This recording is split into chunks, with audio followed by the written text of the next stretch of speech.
most like the two biggest YouTubers in the maker world of Colin and uh, the Hacksmith sort of basically farting around together.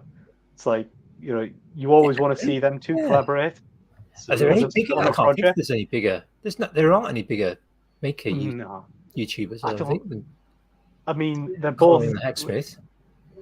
10 million each subscribe on both 13 of them, I for think. 13 for Colin. 13 for Colin, yeah, and 10, between them. I don't think there's anyone bigger in terms of makers on YouTube. I mean, people talk about like, your Jimmys, your Bobs, and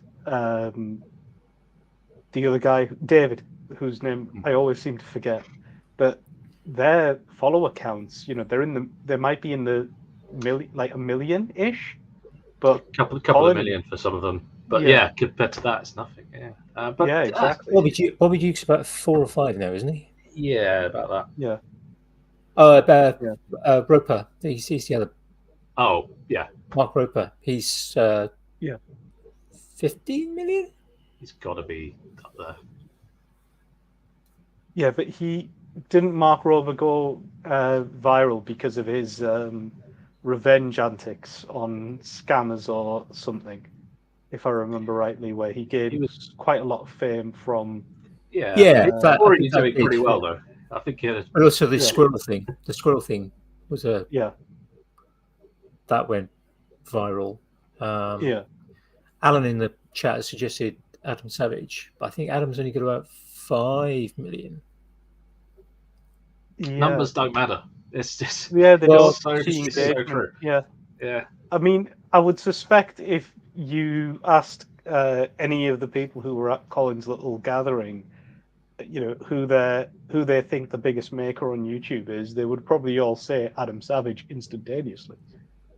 yeah. Um, I'm quite surprised that his number isn't as high as Colin or the Hacksmith. Um, just I would have thought with his background with MythBusters, he would have attracted a far higher following. But then, like you Yeah, but say, numbers don't matter really. he doesn't do the viral stuff. Yeah, true. None of his videos are particularly the kind of the sort of thing that would go viral. Yeah, Yeah, there's I would, for want of a better phrase, there's serious making. yeah, Yeah, he's looking at the ins and outs of making. He's talking about stuff yeah, like MythBusters. Yeah, That's not going to attract some. he'd pick like a video on anything, a screw, and he'll do an hour-long video on it, and you'll just watch it intently and enjoy it so much. yeah. And it won't get I much mean, traction other than maybe us lot. yeah. Well, I mean, he's nerded out on like storage solutions and the way he sort of built the hammer rack, and he was like, "Oh, I really want to do this hammer rack," and he, at the end of it, when he was finished, the amount of excitement he had in the way he had decided that he was going to store these hammers, it was like a little kid had just been given the best Christmas gift ever, and that kind of enthusiasm it's well, one, it's hard to fake, and two, it's infectious. You see that and you think, oh, I want to do a storage solution like that. It's part of the reason why I end up doing all the storage stuff at the Hackspace, and I sort of nerd out on that. And also blame Andy Pugh for that one as well when he was going, oh yeah, I'm just going to organize the men's shed. Yeah, cheers for that, Andy, setting me up the tool I'm storage. still working on it. organization. Nearly 12 months later. I'm at, Yeah. 11 months later. I'm still working on it. We all are. Keep interrupted. It's because there's other people there all the time. It's just like Yeah. wanting stuff. It's like, leave me to it. Leave me to it. I'll just get it done in a week. It's an ongoing job. It's hard enough to organise our own workshops, let alone someone where there's people constantly coming and going, moving stuff around behind your back. Yeah. This is true. I mean, we've taken the approach at the Hackspace now of just doubling up on tools in each of the sections, so that there's no reason to move a set of screwdrivers from the woodwork shop into the electronics area or into the metalworking area. They should all be in designated spaces. In theory, that should work, However, however, on Tuesday, in the hack space, we've got the electronics workbenches along the back wall, and then we have a cable rack with modular cable rods that is apparently really clever, with a load of VDE screwdrivers on there. Yet someone still ended up going into the woodworking shop to grab the normal screwdrivers to bring them into the electronics area when the screwdrivers are literally like 3 desks away.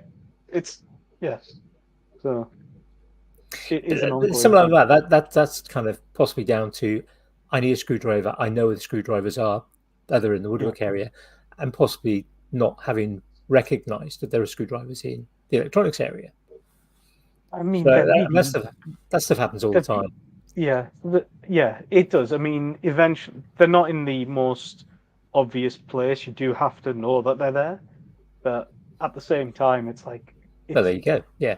ongoing project. It's an ongoing project. Like like Chris was saying about organizing your own workshop. It's just an ever evolving thing where you're constantly changing every time you change projects. I mean, Chris, the number of things that you switch between on a regular basis. It's like, yeah. I just want to make all the things and have all the things to make all the things, and then see something else. Yeah. You guys can relate. I thought, but ideally you need 1,000 square foot workshop to subdivide it into areas, each with their own set of tooling. Yeah. So it depends. So it does depend on the tooling that you want. But if you want full-size CNCs with a 5-axis CNC machine in there somewhere, an office area, some clean areas, 32 meters by 20 is the ideal size where everything fits in. You've got walking space and you've got space for toilets in there because you don't want to run into the house if you need to use the toilet. And you've also got a little kitchenette area. Just that's the kind of size I've mapped out. 640 square meters. That's about 6,000 square feet. Yeah, just about 1,000 square feet. Yeah, I mean, we are talking about 4 giant-sized CNC machines here, like 8 full 8x4 CNCs for metal and for wood, and a 5-axis CNC because everybody needs a 5-axis CNC machine. Yeah, just put it next to the water jet. Be fine. Yeah, precisely. And obviously you would need the smaller CNC machines as well, because you're not going to fire up the big 8x4 every time you want to cut like a small piece that's like 2x2 or something. That's just, why would you do that? You would just fire up the small Wazer or whatever. and then you need your PCB one as well for sort of etching your own. Yeah, that fits into the small electronics area. And by small, I mean the size of a double garage.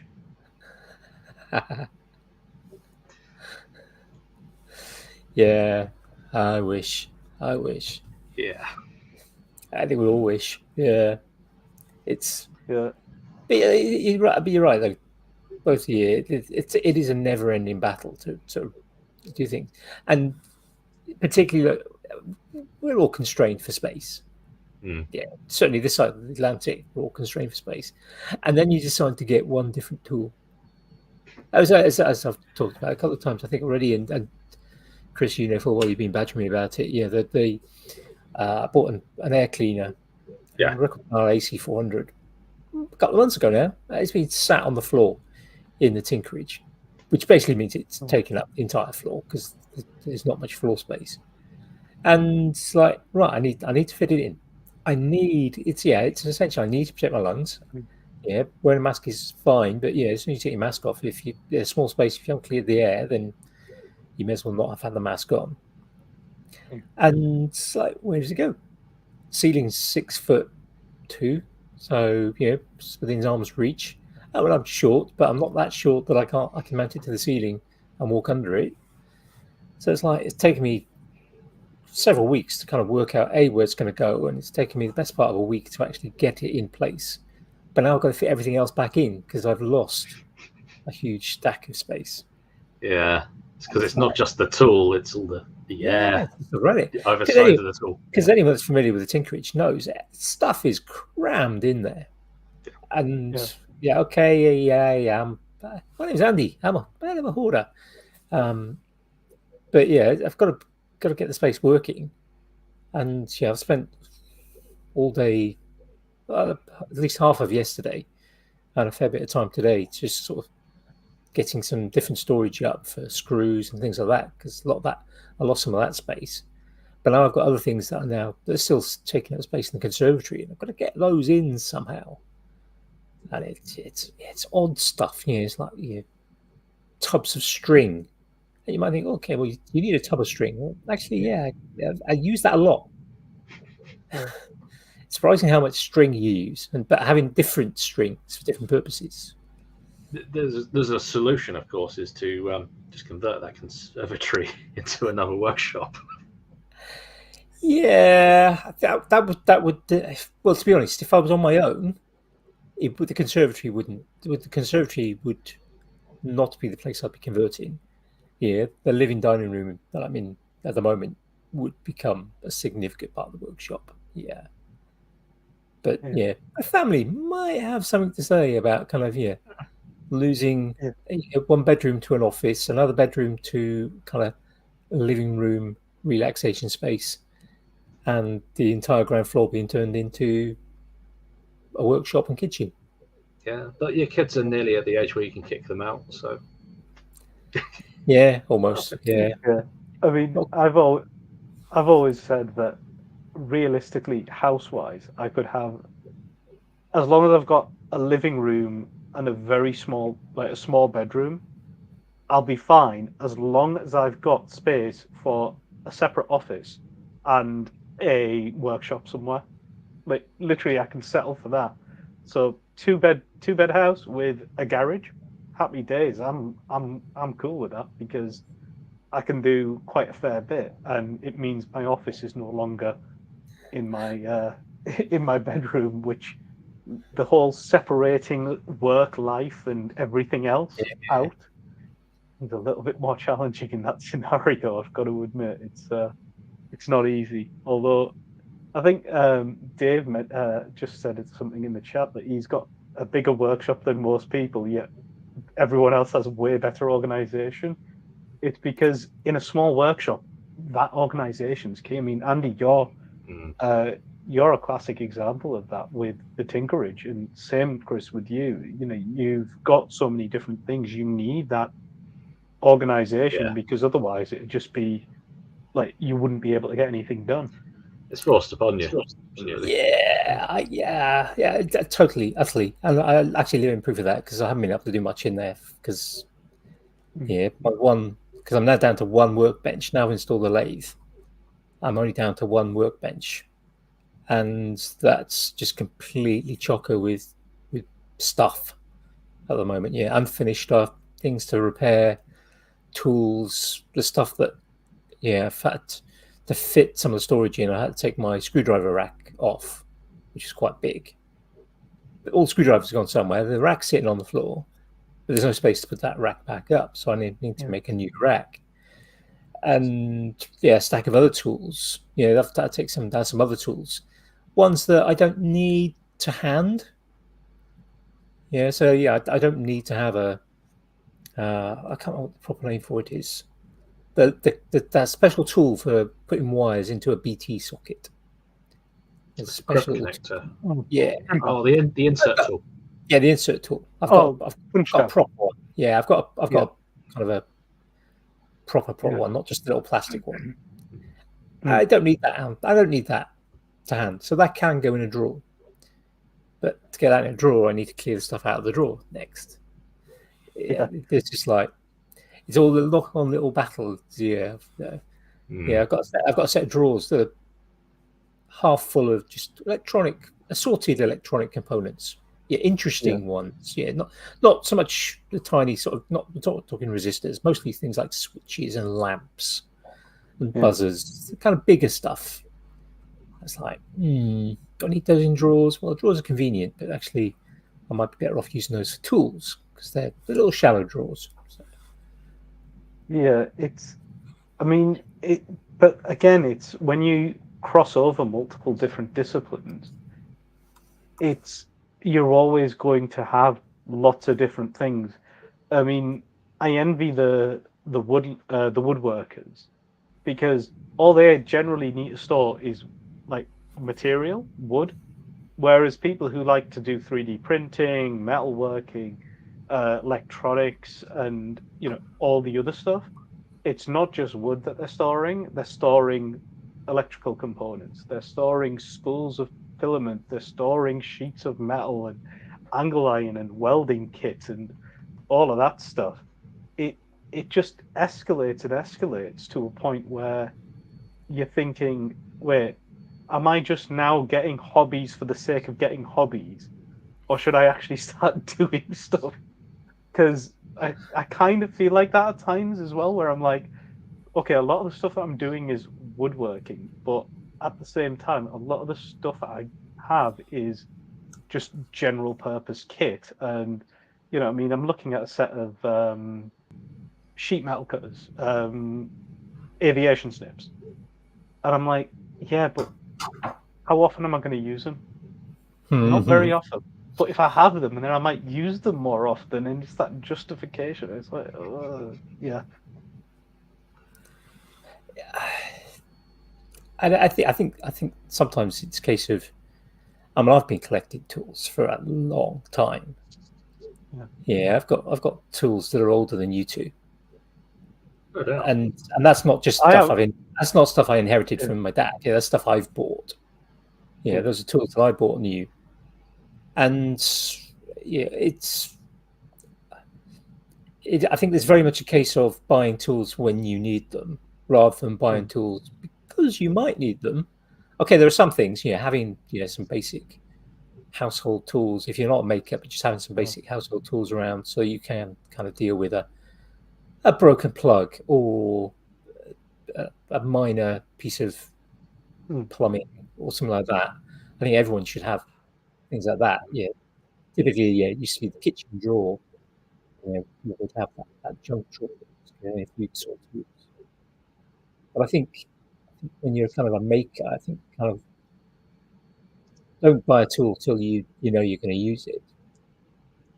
Yeah, I mean, I've recently started on the buying my own tools because all the tools I've used previously were ones that I basically in house already, so they were either my dad's or my granddad's, and as there's been sort of numerous sales and offers and whatever else, the past 12 months I've acquired a nice collection of tools. But they're not like the aviation snips I mentioned. They're not anything like that. They're all like, screwdrivers, hex keys, pliers, plier wrenches, the ones that if my brother calls me to his house to fix something at his house, it's a case of, right, I'm just going to grab that bag, grab the drill case, and I'm away. And that's kind of the route that I've gone down. But now I'm going to be in a position where it's like, right, I've got all the essentials. Now time to look at the ones that I'm actually going to use for makery stuff. So yeah, there's like I say, the aviation snips there. But you do have the advantage of a makerspace to go to. Yeah, I do as well. That is also a massive plus. And but then again, in the makerspace, it's we could do with these tools, and it's like, they're in Lidl for like really cheap. I'll just grab them, and suddenly it's like, yeah, I think like it's getting to a point now where I think about 50% of the tools in the hack space actually mine, which is like, oops. But I mean, Chris, I'm guessing you'll know a little more about that because when you set the makerspace up with James, I'm guessing you had to put a lot of your own kit in there. A lot of it was. Our first 3D printer was a old Prusa that I cobbled together. This was just before even James even had a 3D printer. We were giving him advice on 3D printing. I mean, the tables are turned.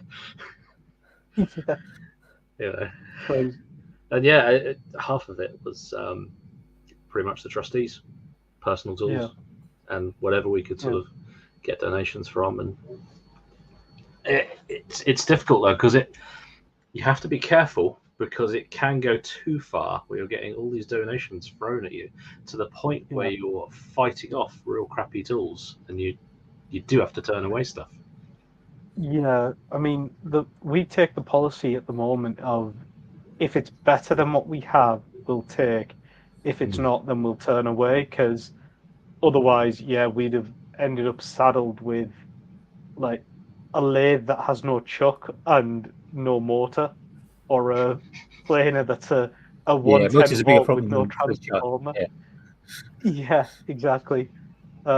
So it's yeah, it can be we take a it can slightly be a different problem. approach with the shed. We tend to just take everything. Anything that's Yeah, if somebody says, "Oh, well, yeah, do you want some tools?" 9 times out of 10, we'll go. We'll just say yes, we'll take it, and then we'll have a look at it and kind of go, okay, it's better than we've got, or it's something we don't have, or obviously there's the more slightly more common situation of, yeah, it's not as good as what we've got. yeah, We will then pass it on to other sheds that are maybe not in quite the position we are. Because there's a few sheds locally that are just starting up, so they have nothing or very little. So we'll kind of pass it yeah, on. We had we got given a radial arm saw. Now we'd already been given one previously, and before I sort of joined back on again, and they got rid of it and get off to another one. It's like no, they don't. They didn't want it. They take up quite a large amount of space. They are notoriously dangerous, and certainly sort of problematic if you compare them against a miter saw or a table saw. They have their place, and if you know what you're doing, they're very, very powerful and yeah, useful machine, but not in a communal workshop with people who generally aren't uh, practicing enough or have the skills to be able to use it properly. But yeah, we kind of basically said, yeah, we'll take it, and then we kind of called around and went, hey, I want a radial arm saw, and yeah, somebody went, yeah, we'll have it because they yeah, didn't have a table saw. And yeah, it might be that they do have people that have got experience of it, or yeah, there's a couple of sheds that we've had contact with where they've actually got a paid person who's a kind of their workshop manager, who's responsible to make sure that people are trained. They're responsible for keeping things going. Yeah, it's for that. It's probably a much better situation. yeah. So one of our Hackspace members, he's the shed manager at the Red Cow Men's Shed, and they're implementing a system where each of the tools has a QR code on there, and it'll tell you whether you're trained on there. It'll tell you who's responsible for maintenance, when it was last maintained, like a whole heap of stuff that's going to get incorporated on there. And he got that idea from us having QR codes linked to the wikis on the various tools. And he's just sort of went, yeah, let's escalate that significantly. And it's it sounds like a great system, and the one that Duncan's working on as well with using the key fobs to access tools. That's again another system that I think is a really clever system to implement. And it's yeah, There's a couple of Chris, how hackerspaces did you out there. kind of tackle that? It is very much everyone knows you're not allowed to use that tool until you've been trained on that tool, and mm, it works. There's enough. It's because it's an old established makerspace. It works quite well. We did think about London Hackerspace had a system where you could physically not even turn the tool on without unlocking it, and we did consider doing that. We thought, no, do you know what? mm, These are not children. We're responsible enough to, you know, and it does seem to work. yeah. Well, I mean, when I was speaking to Eric from Stockholm Makerspace at Maker Central, I was saying this earlier in the to one of the guys.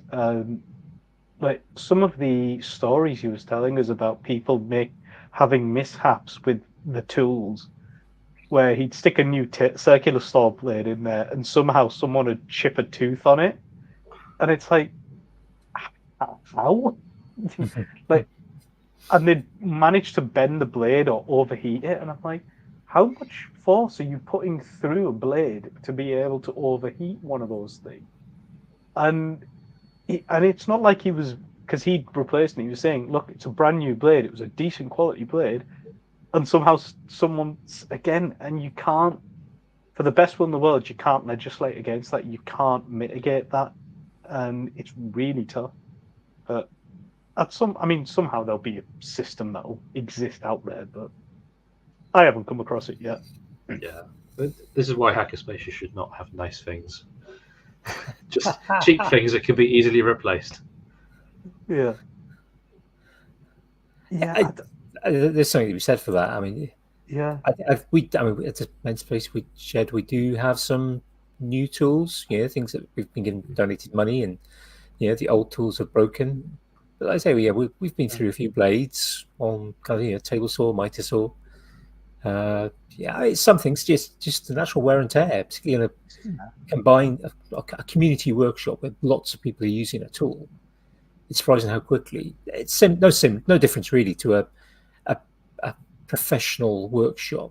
I mean, most of us working at home, on a table saw, mitre saw. I think I'm only on my second mitre saw blade, and I bought that 20 years ago. And because I don't use it that often. I've got another one ready to go because it's reaching its end of life now. Yeah. But that's like one every 10 years.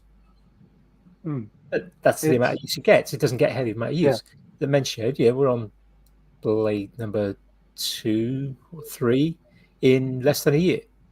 But then it's cutting a lot of MDF. It's cutting a lot of pallet wood, pressurized timber. It's all stuff that actually increases the wear and tear compared to using and hardwoods, rather than just kind of cutting pine or plywood, which is what I tend to cut.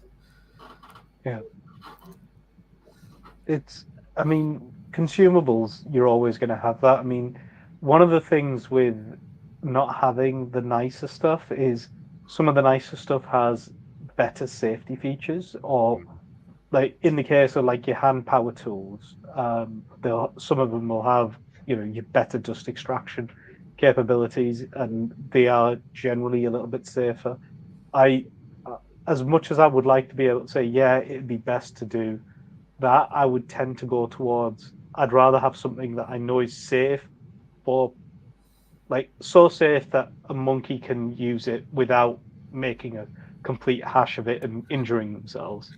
Basically, if you could teach a monkey how to use it without hurting themselves, I think you'll be all right. Whereas some of the old circular saws where they don't even have a blade guard, that's just like, I'd rather not anyone's messing with those kind of things. Yeah, we ditched a nailer stapler about a month ago. It never been used, and it just as in we'd never used it. It was quite old, an old Bosch green, but the old green, not the kind of newer green. And the fact that you didn't have any kind of safety trigger on it.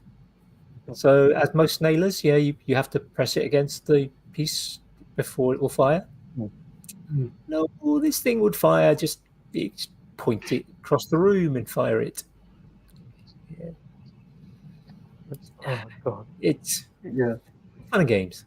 So it was a case of that's not even going to another shed. That's chop the lead off, stick the lead in the spares box, and pop that in the bin, because it's just not safe for anyone to use. But I mean, we've got a tray of stuff which is, don't use it as a tool, but strip it down and take out the components and use the mortar or whatever you need out of it, basically, because some of them still have functioning mortars, or if people want to take stuff apart that's not like a tech-based item, it's like an old tool, go for it, take it apart. Tom makes a good point. As much as you try to make things idiot-proof, people make better idiots. So Yeah, and that's the case of it. Even if you have resave tools, yeah, yeah, you train people, you still got to keep an eye on everything, make things yeah, going. exactly. Chris, for the benefits of anyone kind of watching, wondering where Jamie is, not feeling very well tonight, so Cuz stepped in at the last minute to cover for Jamie. So, Chris, it's 2 years and nearly 2 months since you were on last. You were our first ever guest on episode number 2. Really? Yeah, 105 episodes ago. That must mean I've known you for what, nearly 5 years? Well, a bit longer than that, I think. Actually, I think we've known each other. But yeah, 2 years for that. Oh, Yeah. yeah. What's been happening? That's more of the same. Came back from Maker Central, as many of us did, all motivated and geared up, but also You very were tough. busy at Mega Central. You were just Yeah. you did the same in 2019. You were stuck on the Gorilla Glue stand Yes. on 2019, I mean, and this year you were stuck on Vectric. I don't think I saw you off it. no, it was better this time because Vectric, they weren't paying me; they were just paying the hotel and bar bill and food and stuff and travel.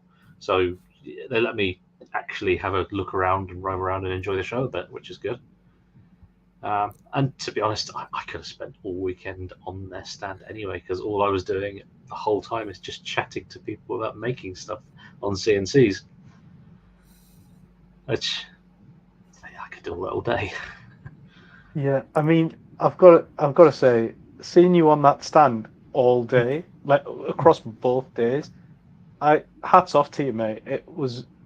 I've done exhibitions where I've had to stand on, talk to people all day, and by the end of it, like I say, by the end of it, about halfway through the day, I'm ready to disappear. Like I had, I was lucky. I have my boss with me.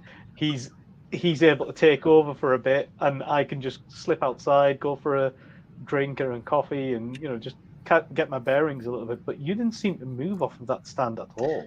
I got a break.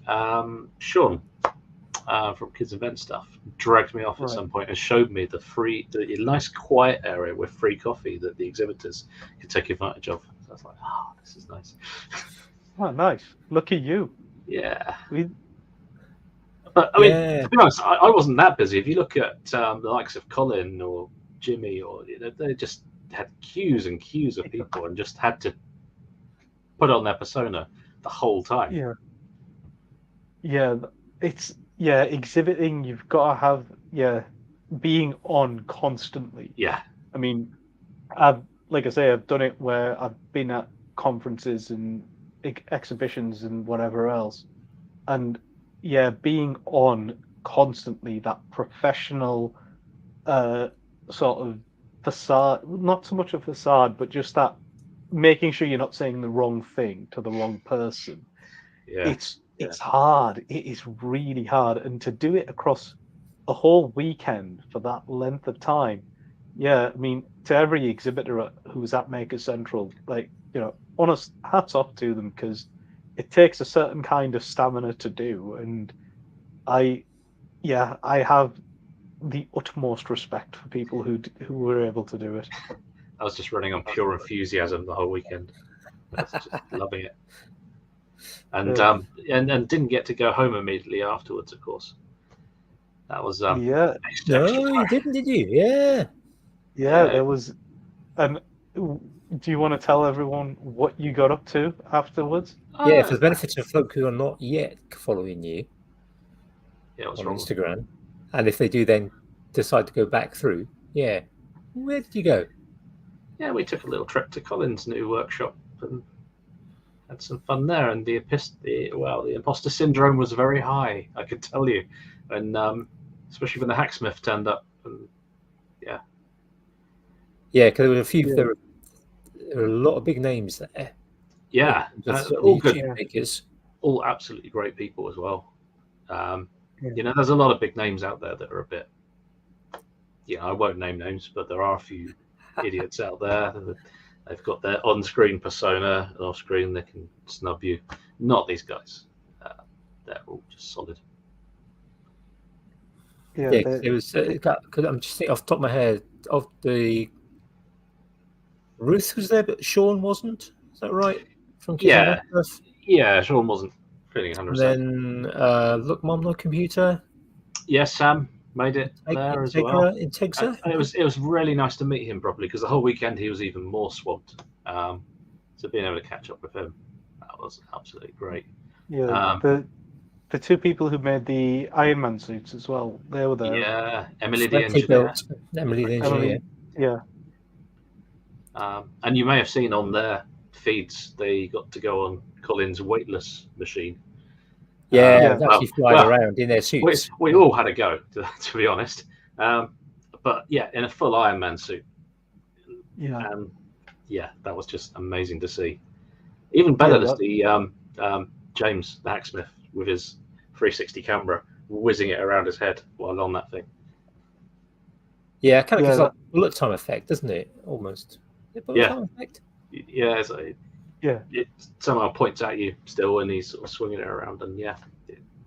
Yeah, the 360 cameras are quite cool because they're on a tether. I've not seen one in person yet, but apparently they are on a tether. Yeah. But they are smart enough to delete themselves the tether out of that. They will actually live delete that tether because they know that that's there. It's so when we did our HAV launches, we used the same camera, and that makes sense. It deleted it. That's how because my boss would say this is fantastic because it deletes itself out of the thing, and yeah, James obviously using it, and it's like, oh, I've not seen them, and then suddenly everybody's talking about them as well, and I'm like, have people mentioned this, and I've just not paid attention because it's. As soon as I hear the words Insta, they've been around for a while. They've been around for a while. And obviously, they've been evolving. They're getting smaller now. The latest one is just tiny. The latest Insta 361 is just absolutely tiny. The guys from Strora, the parkour guys, they literally were holding them in their mouths while they're doing parkour. Nice. At Gravity Industries, the jet suit people, they've been using one for a couple of years now. Yeah, just off the side of the suit, and you do something to get little artifacts where it's deleting the pole, the selfie stick, for want of a better phrase. Yeah, where it's in the same way as you get with sometimes, like at the moment, comes with you got your blur on in the background. Sometimes it catches the earphones, the headphones, and makes it look just a little bit odd. It's like part of it disappears, or part of your head disappears. They get those little artifacts. That's just going to improve as the technology improves. Stuff like that will just not happen anymore. Yeah, I mean, when I think on the first time I appeared on this, I think laptop camera, to try and blur an image with a laptop camera that I had, it was just awful. Like it was like I was asking the laptop to run some sort of heavy computational algorithm to design a building, and it was just blurring a bloody background, and it just couldn't handle it. So eventually I was like, right, you know what, I'm not going to bother, I'm just going to leave it. And even if I put a virtual background on, it would still have a little bit of a fit with it as well.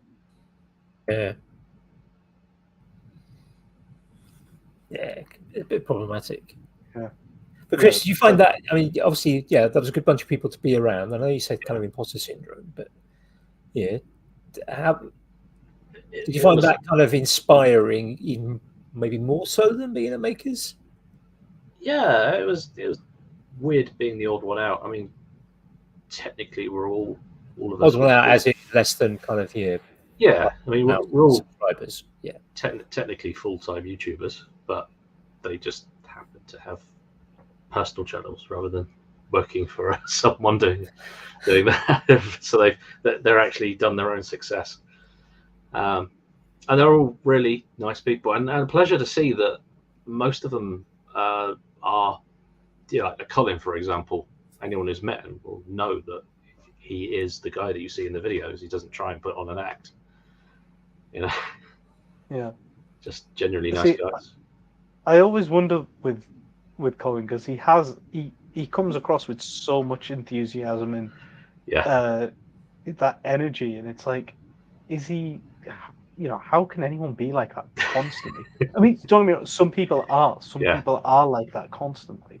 Yeah, it's just again, it was just a curiosity. I mean, he was when we were at Makers, he was sort of sat around in and around us, mm. and I was tempted to go over and say hi, but I thought, you know what, he spent the whole day talking to people. He clearly just wants to chill, so just leave it at I mean, that. he wasn't And he wasn't then able to construct complete sentences by the end of the show. He was so tired. yeah, I mean, the other side of it as well, he might have confused me for a taxi driver, like another YouTuber may or may not have done, Ah, which I found quite amusing. Yeah, uh, and, yeah, but yeah, that they're that was quite absolutely. I mean, they're great people. yeah, It's just nice to chill, not have to worry about being on camera. Although obviously a yeah, bunch of YouTubers, what are we going to do? yeah, We're all filming each Yeah, yeah, how many cameras were out at any one time other. Yeah, quite a lot. on that particular bit? But it wasn't. It was relaxed. We all just had some pizza. It was just nice. Yeah, yeah, nice little yeah, trip. But yeah, every time we go to Maker Central or something like that, always have massive imposter syndrome. But this one was just on that next level. yeah. Yeah, But then again, you have that imposter syndrome, but realistically, Chris, we've all seen. Well, I say we've all seen your channel. I would hope everyone's seen your bloody channel. Everyone's seen the type of stuff that you put out. You are very much up there as one of the, a really good content creator. You know what you're doing in that space, and you're very capable.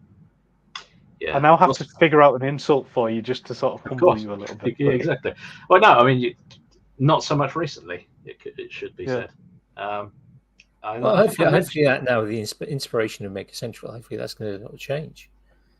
definitely, but I don't know if I mentioned last time when I was on the show how I was taking on this new job. It was. I think the last time it was just before you were taking on the job. I Yeah, don't think you yeah. actually said that much about it. So And you I might think want I did say at the time, I'm going to go into this job, I'm going to do it, I'm going to be editing videos and filming stuff all day, and I'm going to come home and not want to not want to do that. And lo and behold, yeah, it has sapped the motivation of that side of things.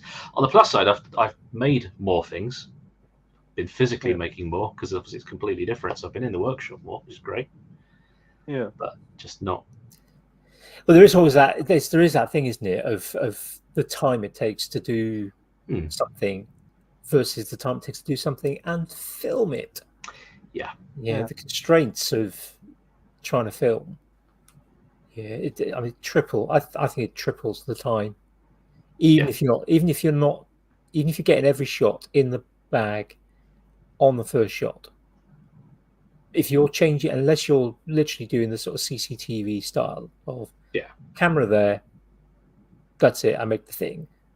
Yeah, ignoring kind of editing time. But if you're just talking about the making side of things, if you're maneuvering a camera around, if you're trying for different shots, you're still going to triple the time, even if you're just getting every shot right first time. I think. yeah. I mean, yeah, even if you were to CCTV, like put a full CCTV array in, you the time you save in having the cameras preset, you would then add when you're selecting the right shot for the edit. So it's a catch 22. You yeah, whilst you might save time in one area, you're gonna add to it in a later area where you're picking through the footage, and it's it's time like you were saying to actually film a project. It will probably add triple the time to whatever it may be, and especially when you're in a smaller workshop with limited space and stuff piled across your workbench of the dozens of different projects that you've started and not finished? I feel judged. Yeah, I'm saying nothing. I'm staying quiet on that one. Hey, we've all Yeah. been there. We've all got half a dozen different Been projects there, on still there. workbenches. Yeah, Yeah. never mind been there. Yeah. Yeah. There's plus sides though. The motivation has been sucked a little bit. You know, you edit all day. You're not going to want to come home and do that. But I've become like really fast and really good at editing now. I was going to ask that. Even though you've lost maybe some of the motivation, Yeah. if you now that you're reaching a point where with kind of the inspiration from Maker Central of wanting to get back into sort of doing stuff, the editing process and probably the filming process too, you must have that down to a much smoother, quicker operation now. Definitely, yeah. You also got complete creative control though. So having those constraints in my day job, knowing right, I've got to film this, I've got to say this about it, and I can't have any nudity. You know, having those constraints makes a really good video and it makes it really quick and easy to do. But then you open it up, it's like, right, I can have anything I like in this video, and you get the old decision paralysis, don't you? And maybe you need to set your own constraints. Set your own constraints. Yeah. Exactly what I was about to Yeah. say. Rail back on the nudity. Yeah. Start with a no nudity rule and then work your way forward from there. Fair enough. I guess the trick really though is to have a separate camera person, isn't it? Yeah. A lot of the big YouTubers have that, and sometimes they even become a personality. Yeah. I mean, I don't know if you've seen some of his recent videos, but James Bruton made like an AI camera to try and do that. He filmed a couple of videos using it as well, which is pretty awesome. But no substitute for a person. Yeah. Maker Oh yeah. Dan. Yeah. Dan Makergeek. He did an AI tracking camera with a remote control and had it on a gimbal and all sorts.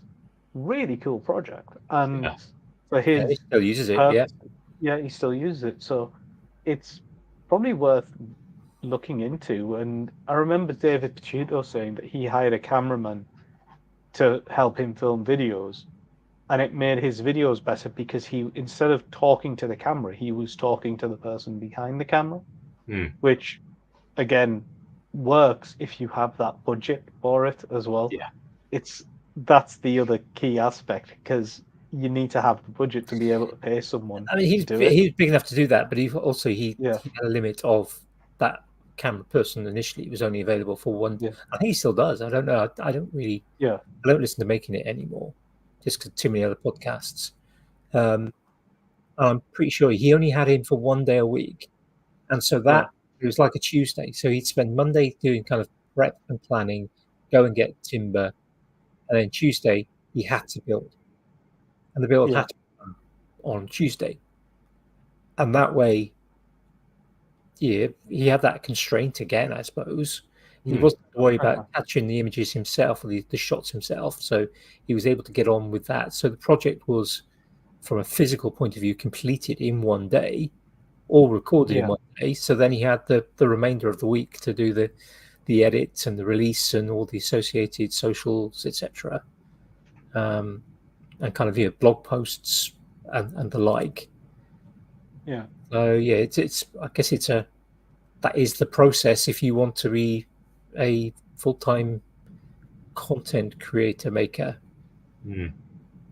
Yeah, I think I know Matt from Not Enough Tech, who I think Chris, I don't know if you met him at Makers. He was doing the camera stuff. So he's a friend who I met at Teesside Hackspace. Shameless plug there. And he does all of his own. He doesn't have a camera person. He does all of his own stuff, but he is very much sat behind a desk or doing product review type shots. Even though he is a maker and he's bloody talented. I don't know if you remember, I showed someone doing a Mars rover landing from a drone when the Mars rover went back up. So he 3D printed that from start to finish, but he never recorded it. And he never recorded the assembly or anything like that. He just did the end product. And I was like, dude, you really should have done the full makery thing. And he just didn't have the time to, because he burns candle at both ends when doing his full-time job and being a maker, being a content creator as well. And he does the blog posts, the social media posts, the whole 9 yards. And it's, yeah, again, there's a certain discipline to being a content creator that it's I think once you're in the swing of it, you can automate it quite easily in your brain. But getting into the swing of it is, I think, quite difficult. Oh, totally. Absolutely, totally. I think familiarity with a process can massively help in terms of, it's like doing the podcast. You get into a kind of routine of, right, let's create the 3 images, the thumbnail and the 2 kind of Instagram, Twitter posts, images. Let's then generate the stream, and it's you get into a kind of routine with anything. I think that's the same with any making thing, any process. It doesn't matter if it's making or not. If you can turn it into a habit, it becomes a lot easier. Yeah, I mean, I've been in jobs where I've done the same thing day in, day out. Not the exact same, but the same process day in, day out. And even though it's being done day in, day out, it still takes me about 3 to 6 months before I've really got it nailed down and I can pretty much do it in my sleep. And then I've seen others who they've been doing it every day for 2 years and they still haven't got it nailed down as efficiently in terms of their flow. And I'm like, and I've always thought, why is that? But again, because people operate differently. And, for me, one processes are easy to learn and other people aren't as comfortable learning processes as others. So, and that could be it. It's just simply just one's own neurodiversity, neurotypicalness, how that particular works. Yeah. Chris, what direction are you going to take? What you got a particular? Because I know you've been you've been getting into automata. Well, that has always been the long-term plan, right from the start. When I started the channel, I was like, I want to learn a little bit of wood carving. I want to learn how to do some mechanics. I want to showcase, or I was already doing at that stage, loads of 3D printing. I want to integrate my electronics into it, and I went to learn all these skills and do all these things, and eventually push that all into making automata, wooden specifically, hence the name. And just last year, was it the beginning of this year? I can't remember. Fairly recently, I did a course to give myself a kick up the bum. Cool. On the Cabaret Mechanical Theatre, if anyone's heard of them. They run a course called the Global Tinkering Workshop online, 2 hours a week. You meet, start learning about the mechanisms. You get to see some guest speakers tell you all their tips and tricks as well, which is quite nice. Some brilliant people there. And that was enough for me to.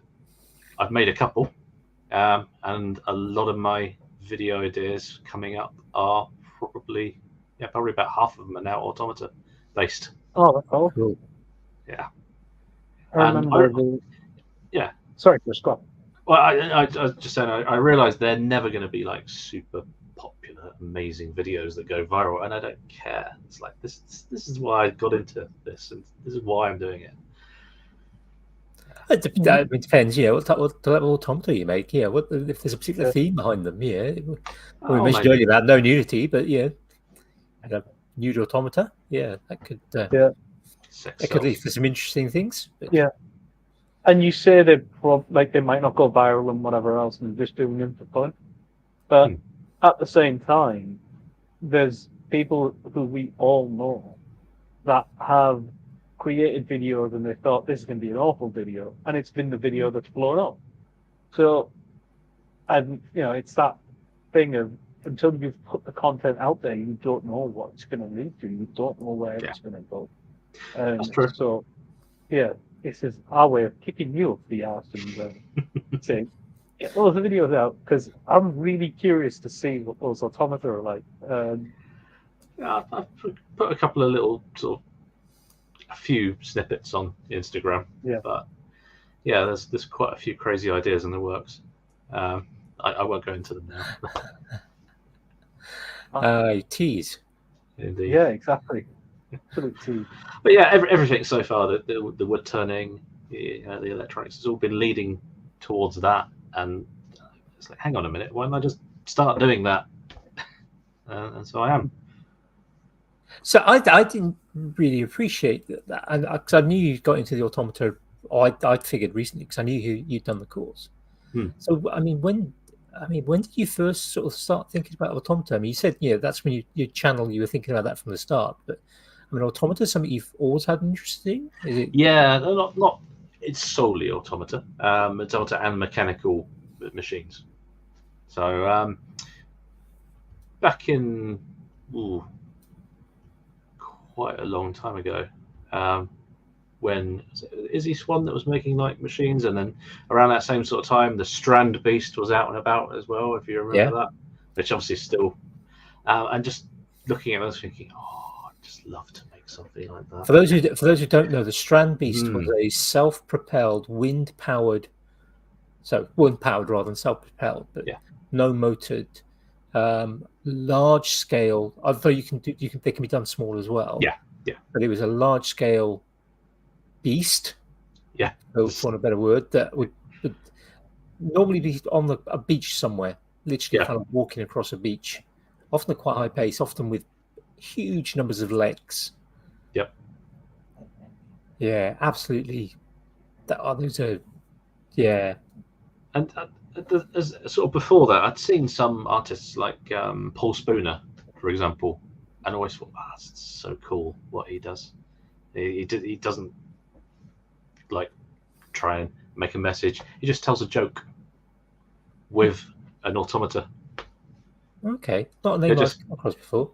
Yeah, there's some kind of silly premise, and they'll go, right, I'll tell a joke using this little machine. And he's done some amazing stuff.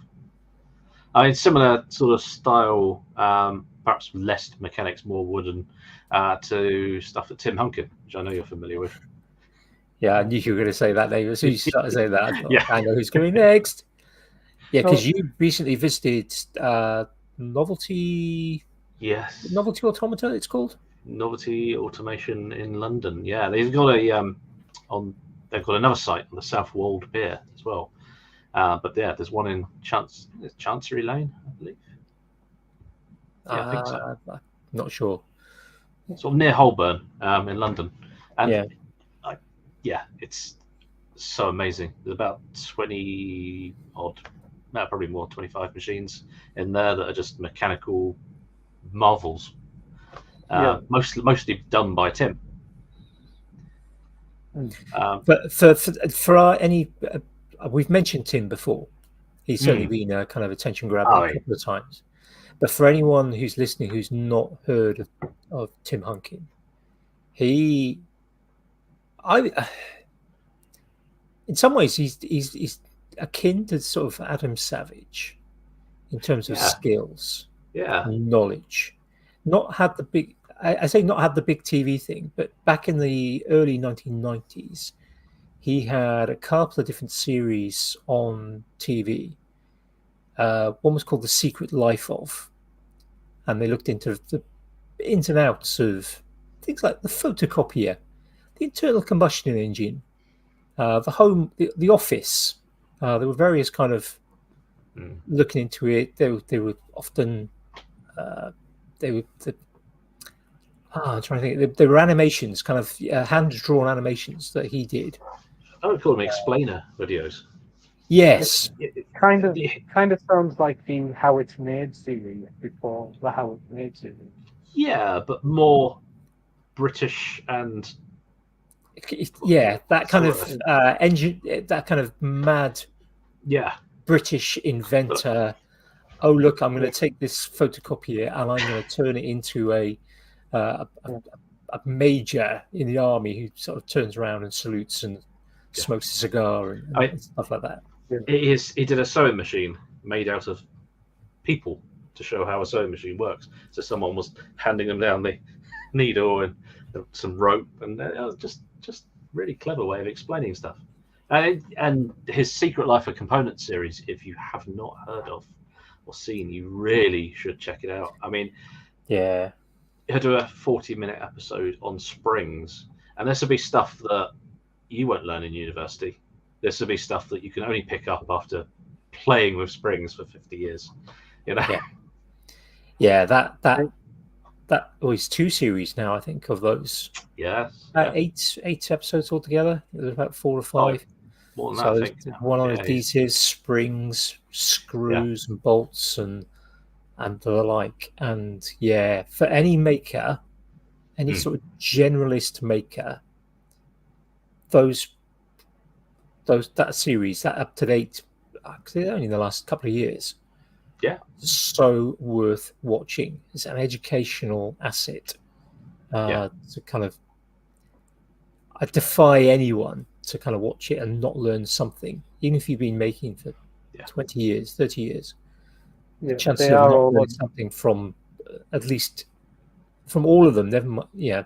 Possibly if you specialised in one particular thing, you might be good, but his insider knowledge, and that's why I think he's akin to kind of Adam Savage, because he's got that level of institutional making knowledge from decades of doing it. Yeah, it's a different experience being in that environment, various different environments of making professionally, and being able to sort of talk, especially where you've had that longevity in the career as well, where you've seen the evolution of how things are made and what they're used for and all the rest of it. That's always fascinating me. Tim Hunting does have a YouTube channel and the videos are on there too. There's a vast array. I mean, I will be checking them out at some point because I still haven't since the first time recommended it. Just going back to the automata stuff. Yeah. They've been around a long time. Like there's like centuries, not just like they've a long time. But for some reason I've barely ever come across them on the YouTubes or the Instagrams. I don't know what I mean, perhaps it's just the way I've worked the algorithm that it can show me that stuff. But is there a lot of people doing it, or is there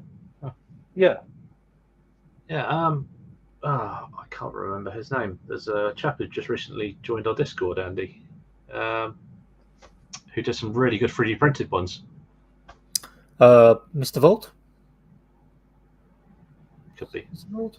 Only by his channel name.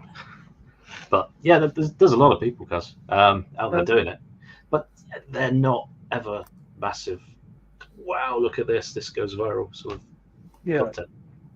Which is a shame, because the amount of skill that can sometimes go into these works of art, basically.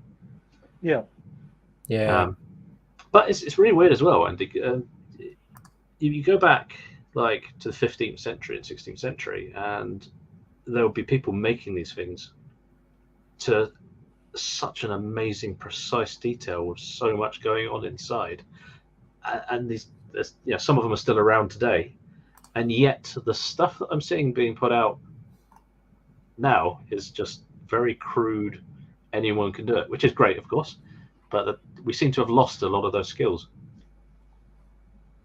So there was a guy called Ismail Al-Jazari, and he used to make those automatons. And again, sort of 10th century, around about that time. And I came across his work relatively recently, actually. And it was literally a tea serving robot. And he built it in the 12th century or something. And I'm like, what? Bearing in mind how far we've come, yet this guy was building these wonderful machines back then, and I'm like, yeah, it's Yeah, there's a lot of talk about like the first programmable machine was in no, go back to the 16th century and you've got effectively yeah, cams with a yeah, profile. You could yeah, call that a piece of software effectively, Yeah. and yeah, that would enable a automata to draw a different picture or write a yeah, different name or Yeah, yeah it's a mechanical computer. yeah. It's amazing how much we've lost. yeah, Well, I mean, there's an awful lot with that, isn't there? I mean, the Crusades have got a lot to answer for in terms of Yeah, knowledge lost from the kind of the Islamic uh, nations. I'm not sure the Islamic correct phrase. Empire. So Yeah, I mean, it was yeah, so advanced in terms of medicine and technology. yeah, Yeah, you talked about things like the Baghdad battery. Yeah, yeah, so much was lost through the Crusades and things like that. That it set potentially how much further on would we be if that particular thing hadn't happened? Yeah, if that technology had expanded further. Yeah, we think about the study of electricity from a Western point of view. If we yes, there was the ancient Greeks. Static electricity was known about 2,000 years ago, 3,000 years ago. Static electricity, you could say it's the fundamental of electricity. Yes, it is, and we are still taught that way. But then you think about current electricity. You're talking late 18th century. yeah, Yeah, late 1700s, before kind of electricity was being sort of studied again in kind of the Western world. Yet we know that there were things like essentially capacitors, Leyden jars, as they would be known in yeah, the Western world, centuries before yeah. in the Middle East. So the so one of the reasons for that is in the Quranic verses there are references to various scientific elements, or particle physics, for example, where it there's a line is something goes something with along the lines of um, he is in God split people down to their smallest atoms and then even further still. So anything that was referenced in the Quran was then studied and then looked into and researched. The canon of medicine was a very famous tome of medicine, and for years and years, it was a sort of text that was used for medicine for a long, long time, and it was again originated in the Islamic Empire. A lot of modern medicine comes from that golden age of Islam. Like Yeah, Andy said, the amount we've lost to war and all the rest of it. yeah, it's all a bit sort of yeah. Let's take away from that. It's almost turning into politics because you see some of the same sort of things happening again. But yeah, I don't think I'm an automata. I'm pretty sure Yeah, right. It's been around for a long time, and yeah. it isn't something that I mean. Certainly, there was sort of that heyday, perhaps in the Victorian period and early part of the 20th century, because you didn't need motors. Often they were wind powered or hand cranked. Sometimes sand powered. I saw an amazing one Okay, recently that literally it would have a little bucket of sand. You'd turn it upside down, that sand would filter through and power a little wheel, and Yeah. it'd be like a little juggling clown or something like that.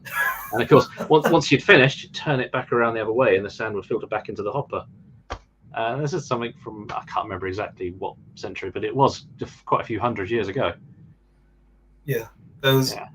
Yeah, like I say, there's so many that are out there, and it's so interesting to see where we've come from and how certain things are just sort of reinvigorating themselves. how are you going to, Chris? How are you going to? You mentioned about kind of bringing in electronics. How are you going to go about doing that? Because I mean, Well, traditionally there aren't really Yeah. many. No, I've seen a few, particularly in places like museums, where you kind of have a light. It was Yeah. like you get ion maps, sort of like press the button and a light will come on, and 9 times out of 10 they don't because somebody's it's the kid who's been pressing it. Yeah, exactly. Most of the time they are hand cranked, of course, or sand or water or whatever. But I love the idea of integrating the electronics, something modern into them. Plus, of course, you then have the ability of being able to put them on display somewhere and have someone just push a button and activate the motor, rather than them cranking away and potentially breaking the mechanism. You remove that human component and it becomes a little bit more rugged, perhaps. The only trouble is, of course, you also lose that human touch, because there's nothing quite like actually cranking that handle, feeling it, the vibrations of it all working and seeing the mechanism. And obviously you lose a bit of that. And there's a lot of stuff you can do with electronics as well that you couldn't perhaps do with just a mechanical machine. Like one thing I was looking at recently is doing some baby chickens in eggs inside an egg box. You open the egg box. There's an LDR for those don't know electronics, a light dependent resistor, and that would detect the fact that there's light.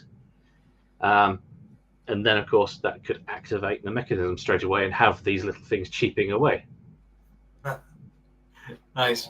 Such a simple idea. It's really easy. The electronics, you don't even need to use an Arduino or anything like that. You can. No, you could do it with a. Yeah. What's? You need a transistor. Transistor, maybe a op-amp, operational amplifier. A little 555 or something like that, because there's 10 billion different circuits out there for a 555. So chances are, Well, the 555 is timing. I mean, I'm going back to GCSE systems and control here, so it's been a few years.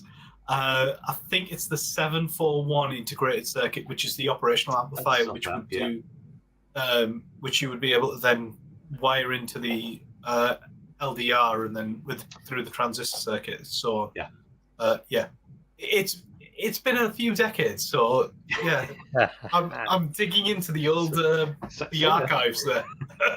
You probably don't even need that. Like, just simply pick the right LDR or photodiode, transistor acting as a switch. I think you'd have to have some kind of switch, because I do believe I'm completely wrong about this, that the LDR detecting light will increase the resistance rather than decrease. LDR, the light hits it, the resistance goes down. Oh, okay. So because essentially an LDR essentially works by raising conduction of valence electrons to the conduction band. So you're increasing the number of available electrons. So it's effectively making the resistance lower. So you might not need an op amp at all. No. Yeah. I think you could do it if you pick the right ones. You could do just stick that onto the base of the gate of the transistor. Yeah. So when the light and the resistance goes down, the transistor then turns into a switch, opens up, and switch. Yeah. So I mean, the other one. Yeah. The other way to do it as well is a pressure switch on the thing. So lift the lid and then again pressure. That is the thing, though. Switches, sensors. These are things that, if you throw those into what's already a really amazing thing and a mechanical marvel, then you could make something even better and more amazing. Yeah. Limits just your imagination, really. Yeah. I think it's, I don't know if you'd call it an automata, but talking about the electronics, combined electronics, it makes me think of Winter Garden. Yeah, it's Marvel machine. The big Marvel machine, which is just fantastic. I mean, the whole kind of design. I mean, the first one was magical enough, but the amount of work he's putting into the second one is just phenomenal. The fine tuning, it's just that extra level. I mean, it's not. I don't know if it would classify as an automata. No, I mean technically, it's not trying to present a character or.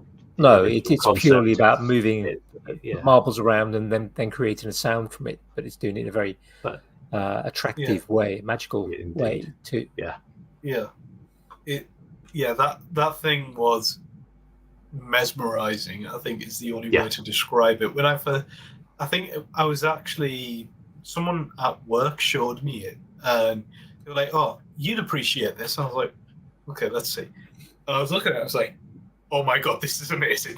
I was just like nerding out completely. It was absolutely fantastic to see, and but yeah, what you said it wouldn't be classed as an automata because it's not creating a character. Yeah, I mean, typically, I don't think anyone can completely agree on a definition. It has to be a character or a concept or a representation of something, but it's basically along the same lines. So you've still got the mechanics and the mechanisms in it. It's still pretty damn amazing. Yeah, it's an electromechanical device. Yeah, mostly mechanical, producing sound. I have thought about making not anything like to that complexity because just I couldn't, not anytime soon anyway. Eventually, maybe. But at the very least, getting a little marble machine, maybe making a gravity well, because they're quite fun to watch. With some, and you could easily put that on the lathe. I think JP would. Yeah, there's probably a few turners in there. You could put that on the lathe and make a really nice gravity well. Yeah, and that's then true. Integrate that into a nice little marble machine. Would definitely be fun to do. Yeah, that sounds like the sort of thing that would definitely be kind of something that would grab one's attention. Yes. Nice segue. Nice. Being practicing, being listening to Steve and Rasmus. Yeah, get the segues right. Chris, what's been grabbing your attention lately? Or what's going to be grabbing your attention? Because it doesn't have to be in the past; it can be in the future. Obviously, we talked about automata, but yeah, what's on your bench? What's on your mind? What do you want to share? A million things on my bench. It's crazy. But there are a couple of projects that are right. These are nearly done. These should be videos, and they're not actually automata at all. They're very much. Do you know what? I want to make my daughter some stilts because she asked me for some stilts. So I've made her some stilts on the CNC. Nice. And when weather clears up a little bit, we're going to get those and take them out and have some fun. So that'd be a nice video. They're done on the CNC. It'll still be an interesting video to watch. Yeah. A few weeks back, there was some people on stilts at the town hall. There was a concert, I think. Was it a concert time? Yeah, there was a concert going on, and they were like jeering up the crowd, and these people like walking on stilts, and I'm like, yeah, I don't think I'd be able to do that. I don't think I have the balance to be able to, or the elegance to do it. I think I would just land like on in a pile. But, don't worry, there's different ones you can get. Obviously, you can get the ones that your legs strap into and make you super tall, and if you do fall over, that's it. Unless you're you're gonna. Yeah, you can't get up on your own on those things. Now the ones I've made are poles, so you can still hold on to them, give you the extra balance, and plus they've got hold positions, so that they're set currently for 6 inches, because I think that's enough for now. I don't want my daughter to face plant on the concrete. I know it's a teaching moment, but no. and then they can just go up if she still enjoys them and wants to practice more and get better and better. Nice. Yeah, and she will, and it'll be scary as a parent. You'll be kind of going, "How high are they?" Yeah. And he sounds like he's speaking from experience. Yeah, you've modified them so they're actually higher than when you originally intended. Yeah. That can be. Yeah. Also, I am working on some automata. I'm redoing the little Yoda Seagulls one, and also taking from it all the lessons learned and just doing a string of short videos, because there's so many little things that I've learned on doing that. It's like, right, that completely mucked up. I'm not going to do that again. I think it's definitely worth capturing. But yeah, I did a couple of bug hotels probably a couple of years ago, and they didn't sell at craft fairs. Certainly not for the amount of money that I was charging for them, because the amount of work that sometimes goes into something, and these things are mass produced, but they're sort of beehive shaped, and they lend themselves perfectly to being a nice box for automata. For the automata to sit on the top, and obviously a nice big area where you can see the mechanism. So I may have posted a while ago some little bees that I was working on. I've wood turned a little hive, and I've made a very bad attempt at carving a bear, and I think having a few bees buzzing around, and it could be quite fun. Nice. Yeah, That's good. and I'm also completely off on a complete tangent, working on a little go-kart as well. Oh, nice. Yeah. Electronic powered or petrol or drill powered works. Who are a very nice company. They sponsored a few videos. They keep giving me free tools. They've given me 2 drills to make, because normally you see drill powered go-karts with just the one, but I'm going to use 2. Throw myself in the deep end, do something that's going to have all sorts of problems. Differential skid steering, or are we looking at 4-wheel drive? No, I was thinking a differential would be probably outside my comfort zone too far. I don't mind going outside the comfort zone a little bit, but no, just literally one on each wheel with a chain system as well, and then going out there and doing a little bit of drifting and having a bit of fun. Cool. Yeah, and if it works, maybe building one for the little girl. We'll see. With a lot more side protection in. Yeah. Roll cage. Anti-roll bars. Yeah. And one. I've got it's summer holidays, so I've got a week off now with her. So I'll probably be doing some making with her, enjoying my time. Good. Yeah. Nice. The best type. Yeah. Yeah. Cuz, what about you? What's been grabbing your attention? So the past week I've mostly been ill, recovering from flu, unfortunately. My NAS arrived sort of back end of not last week, the week before, and I've been tinkering and learning all NAS related stuff. So it's been it's been fun to sort of figure out, ooh, I have all this storage space now. I don't need all this storage space. For non-techies, NAS is network access storage? Network attached storage. So it's a giant hard drive that's accessible via a network, and then you can access it externally as well if you wish to. And the idea is that I'll have multiple backup systems. So I have my laptop, my phone, that I'm back up to that. So I have control of it, but then I also can back some of that data up to a cloud service such as Google Drive or OneDrive or any number of different services that are available. More for data security, but also just to have that more robust system of organizing files and making use of what I have access to and what I know I'm able to actually do. And I was I'm quite in a fortunate position which allows me to do that at the moment. So it's kind of like, well, if I do it now, I don't need to do it in a few years' time where I may not be as comfortable. So it's like, right, take the plunge. And the person, Jamie, whose seat I'm taking, in case anyone hasn't realised, I'm not Jamie, by the way, I'm Cuz. Hi. We did mention it. Yeah, I thought we did. Jamie, he's had some of his NASs for like nearly 10 years or something. So, and some of them are still going strong. So he's opened them up to us lot as well. So we're occasionally going on there and stealing bits. You're going to do the same, right? Yeah. Wait, no, I'm not going to do the same. But ask me again in a non-public forum. Of course. That's in the after show. Yeah. Yes. So that's going to take a bit of time to set up. I've actually got one of Jamie's old ones, but it's still sitting in the box. Haven't done anything with it. Maybe that's something to do with summer holidays. Well, Andy, what's been grabbing your attention this week? Well, marking finished. So I got the marking finished, which I think I mentioned last week anyway. But so this week it's been, amongst other things, but mostly sorting out the tinkerage. I've got the air cleaner up, so that's in position.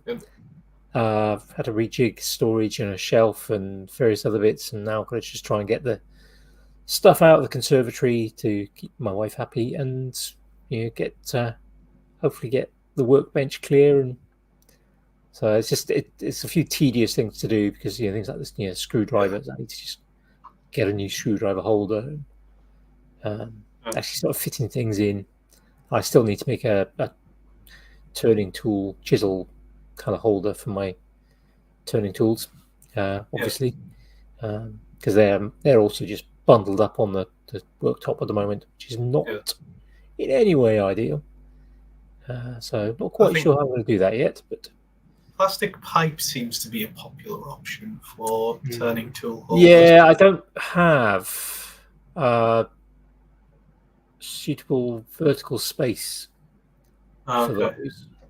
They're too long to. I've got some things mounted horizontally in tubes, things like hammers. Now that's okay because they're generally quite short. But when you think, yes, like my bowl gouges are best part 2 feet long. That's quite a large space sticking out. So probably at the men's shed, I made a rack that stood vertically with the kind of tips of the tools vertically as well, with kind of just essentially just two pieces of timber held in a frame with a hole, so the handles go into the hole. There's another piece at the bottom which has got an indent rather than a hole, and it just sits in there, and that works quite nicely. But I don't have the wall space for that, so I've got some thinking to do. Could you not mount it on the front of your workbench? The problem with that is then it makes accessibility to the things behind, because I need the space underneath workbenches. So that I've got a couple of ideas. Yeah, I was going to say din rails. I haven't got the wall space. I really haven't got the wall space. No, din rail on your workbench, and then you can slide your rack backwards and forwards, depending on. Yeah, again, you're overestimating the amount of workbench I've got and the number of tools I've got. So if I put ceiling space, haven't you? Ceiling's mostly taken up with lights and clamps. I mean, I wouldn't suggest putting wood turning tools on the ceiling because that's just recipe for disaster. It's asking for trouble. Yeah, and that's the other thing. I mean, like at the men's shed, when I took the tools were on a rack behind the lathe, point upwards. One of the guys was like, "Oh, we're having the point upwards. That's really dangerous." Well, the point's going to be above your head, and the handle is actually in arm's reach. So you have to just put your arm out, hold the handle, lift up 8 inches. And there's enough space to do that, and then it's actually ready to use. You then put your other hand on it, and the tool is actually ready to use while you're sort of turning. But I don't. I'd have to lose quite a lot of wall space. I'll come up with something. I always do. It just might take 2 years. I was thinking just on the wood turning tools myself of having something that, like on a tool roll that unraveled, but a solid tool roll, so it didn't take up much space. And when I needed it, when I was doing the turning, just sort of. That's a kind of possibility. The other possibility I've got currently to the right of my lathe, I have a space where my bandsaw lives, and underneath, I've got two kind of thoughts with that. Underneath the bandsaw, I've now got a set of drawers. Some of the tools could fit in drawers, but I don't like the idea because they need to be accessible. Most of them actually don't because the drawers aren't deep enough. But directly underneath the kind of the edge of the bench overhangs the worktop, overhangs the bench structure, bench frame. Now, at the moment, I've got some sheet materials under there. But if I can find somewhere else for the sheet materials, then I might be able to have almost like a pull-out trolley rack, almost a bit like a wine rack, maybe vertically. So the tools then are actually pointed down, but in holders, so the points aren't resting on anything. So I can then just grab them, and because they're only my tools, I will know which tools are where. And you haven't got that kind of wrong one. You get used to where the tools are. So I might do something like that. But that's probably your best shout. I'll come up. But let's go on to the Chris. Where can folk find you if they don't already know, if they haven't watched episode 2? not really following you, where can they find you? Best place is the YouTube channel. Nice and easy, YouTube. Well, you're going to post links in the chat, aren't you? I am, yeah. Yeah. Yeah. Everything else is just Woodgineer. all. Yeah, it is the Woodgineer in most places. And most places are just purely to promote the channel or just send out a few random thoughts. The main channel is where it's at Cool. on YouTube. And if anyone hasn't listened to episode 2 of Maker's Waffle, I would recommend going back and having a listen because it is an excellent opening intro to the Maker's Waffle podcast series. Yeah, but you see how things have changed as well. Yeah. If I didn't have about 500 episodes of other stuff I wanted to listen to on my own podcast provider, I might go back and re-listen. But I rarely listen to. I rarely read books twice. Never mind listen to podcasts twice. I think I've only done it once or twice. It's a rare thing to do. Anyway, we're going to say goodbye to the main show now. We're going to hang on here and dive into the after show for the patrons. So, bye, folks. Bye for now. Cheerio. Right. This is the Patrons, yeah? Not yet. Yeah. Oh, yeah.